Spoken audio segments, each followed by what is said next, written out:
खुलुमबाय बड'लेण्ड निउस 24 नायगिरि नोंथांमोनखौ बरायबाय। दुलाराय हादरसायाव दिनै फुंनि 7:52 आरो 8:02 बांग्रिं मावनाय जायो। बे बांग्रिं मावनाया जोबोर गोबारै मावखांदोंमोन। फुंनि 7:52 मावनाय बांग्रिंआ हादोरसानि खायसे खायसे जायगायाव खहा खालामनाय खौरां मोन्दों।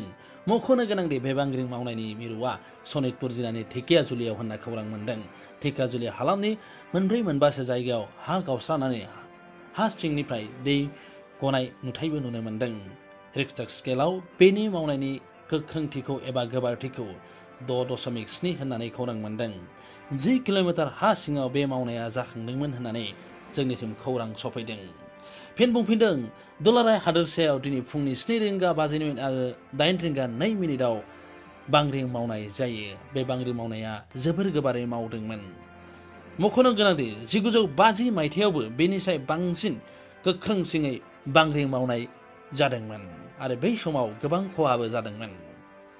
फिन बुंफिनदों दिनै फुङाव गोबारै गिदिर बांग्रिं मावनाया दुलाराय हादोरसायाव मावग्लुंहोदोंमोन आरो खायसे खायसे जायगायाव फोथाराव गावस्राना आरो लामा गावस्रानाय न' बांनि बेरा गावस्रानाय खौरां मोन्दों। गुवाहाटि नोगोरमानि खायसे खायसे जायगानि गोजौ गोजौ बिल्डिंनि वालफोराबो गावस्रादों होननानै रादाब सफैदों।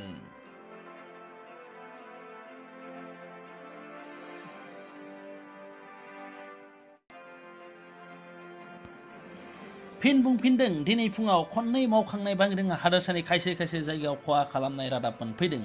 धेकियाजुलि हालामनि बालुकुटि, नारायणपुर, तराली बङालि गामियाव हा गावस्रानानै दै ओंखारनायनि रादाब जोंनिसिम सफैदों। धेकियाजुलिनि खाथि खाला ओनसोल लोगोसे तेजपुर, नगाव, गुवाहाटि, रङिया आरो खायसे खायसे ओनसोलाव बे बांग्रिं मावखांनायनि जाहोनाव खहा जानायनि खौरां जोंनिसिम सफैदों। बे बांग्रिं मावनायनि गोबारथिया रिक्टर स्केलाव 6.7 होननानै रादाब मोन्दों। नोंथांमोना नायगासिनो दङ बड'लेण्ड निउस 24।